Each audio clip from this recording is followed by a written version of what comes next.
this year, I did a ranking of the Friday the 13th movies from worst to best, in my opinion. Why the hell not do Nightmare on Elm Street? All right, so at number 9, we have Freddy's Dead, The Final Nightmare. This film was straight up freaking silly. It's cool that Freddy can do one-liners. It's cool that he's got a personality, but like beyond a certain point, it stops being a horror. Also, not for nothing, but this film like was almost PG-13 rated. It was so freaking tame compared to the other ones. And the deaths were more comedic than they were actually scary. I mean, to its credit, it does go a little bit more into Freddy's history, which is kind of cool, but this would have been a really great opportunity to sort of take a step back, like away from all the goofy shit and like really hone in on like the darkness of the character. He's a friggin' child murderer, for God's sake. But yeah, just complete and total missed opportunity with this movie. I did not care for it. In 8th place, we have A Nightmare on Elm Street 5, The Dream Child. This film, in all God's honesty, I thought was kind of boring. I mean, I appreciate the fact that it was sort of trying to be like Dream Warriors Part 2, where there was like a new crew of people who had dream powers. And some of the shit that happens with that, like the comic book guy, I mean, that was kind of cool, but I just didn't care at that point. I didn't really care about much of the characters other than Alice. I like that they brought back Amanda Kruger, but it just didn't work. I don't know what it is about this one, but to me, it was just kind of a slog. In 7th place, we have A Nightmare on Elm Street 4, The Dream Master. The first time that I watched this movie, I absolutely hated it. I mean, absolutely hated it. And it was that kind of step over the line into utter absurdity. I guess I was feeling kind of like a little bit confused by this movie because, you know, Dream Warriors had just happened and that was such an epic movie. It's like, okay, they recast Patricia Arquette's character. Fine, whatever. Hey, they got Kincaid and Joey. That's kind of cool. Okay, well, they're dead, like, right off the bat. All right, I mean, it's a sequel. I guess that was coming. Oh, my God, they killed, friggin', what's her name, Kristen? They killed her, too. It's like, holy shit. And going back and watching it, the structure of the film, Alice is really the main character from the beginning. It's just that wasn't my mindset the first time I watched it. I'm like, oh, I'm following these characters from the last movie. And they just sort of like ate through them in the first like 20 minutes. Plus, I think that part 3 had a very final sort of ending. And the idea of like a dog peeing on Freddy's grave in a dream and the ground opening up, it just felt very gimmicky. And I mean, let's be honest, it kind of was. But this movie is still fun. Alice's character is pretty cool. It's cool that she's sort of like the ultimate dream warrior. So that angle I sort of like. And I mean, not for nothing, but Freddy does have some good one-liners in this. It's a great bit of fun. It's not like nearly the caliber of the best in this franchise, but it's a good watch if you're ever just in the mood for some good dumb fun. Coming in at number 6, we have the 2010 Nightmare on Elm Street remake. I think that this movie gets a lot of hate that it doesn't deserve. I mean, there are a lot of people out there, especially like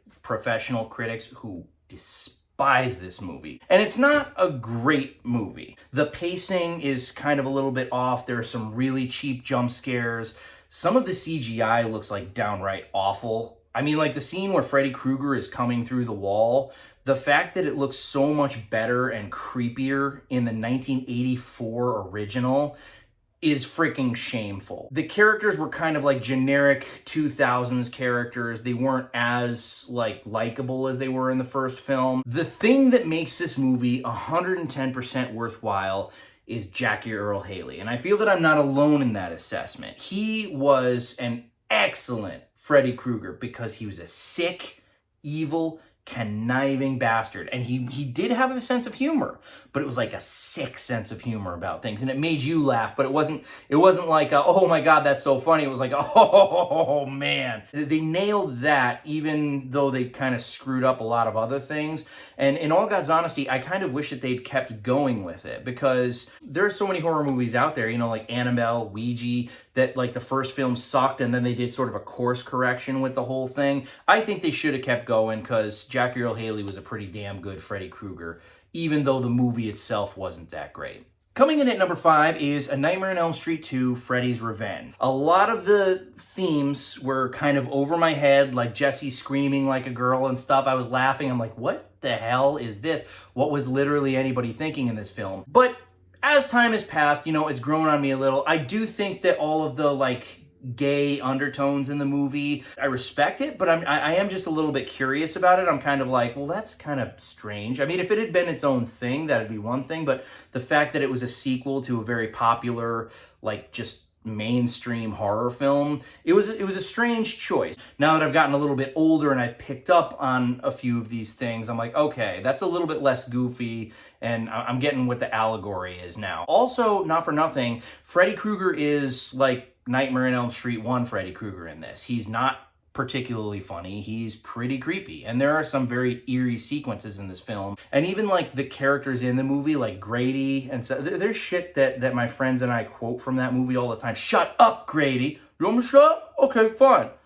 See you around, buddy. It's got likable characters. Freddy is good and scary. It's obviously not as good as the first one. Again, it's an odd choice that they went with the whole like LGBT route with it, but it's not bad. It's not a bad film. It's not my favorite, but it's not bad. Coming in at number 4, and this, funnily enough, was in my Friday the 13th ranking as well, Freddy vs. Jason. I've said just about everything that there is to say in my previous video about this movie. It was good to see Freddy again. He was definitely at his best. I wish he'd had a few more kills. But other than that, it was a hoot and a holla, and I love that movie.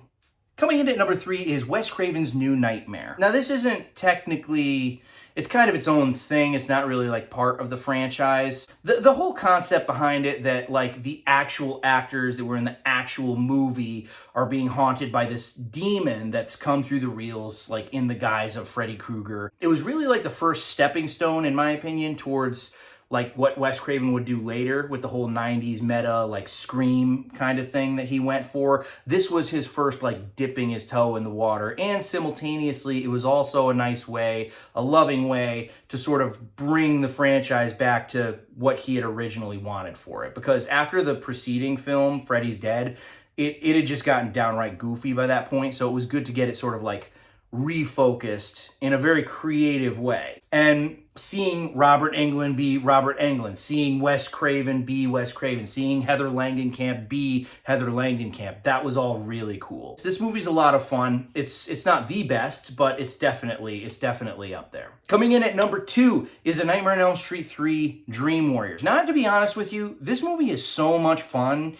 It is like neck and neck for the first one with me. There are some faintly cheesy things in it. I personally love that. I also love the fact that there are these characters who are for the most part pretty likable, who can develop these dream powers and actually sort of fight back. The institutionalized setting, the return of Nancy and her father, you know, John Saxon, the main character, the psychiatrist guy, he was really good. He kind of reminds me of Bill Maher. Is that weird? I don't know. The whole backstory with Amanda Krueger, how he's the bastard son of 1,000 maniacs. It was a good, creepy movie. It had that creepy tone, and it actually had a real sense of finality at the end, like that was supposed to be where they stopped. But I think because this is the first one where Freddy starts calling people bitch, and he starts throwing in those little one-liners. Like, you know, in the preceding two, there was nothing like, welcome to prime time, bitch. And it's like, I think that the success of this movie, I think that all the people at New Line Cinema just saw dollar signs everywhere, and they were like, all right, we got to make 7, 8, 9, 10 of these. Dream Warriors is an excellent film. It's like almost on par with the original. I would just give the first one the edge by like a hair.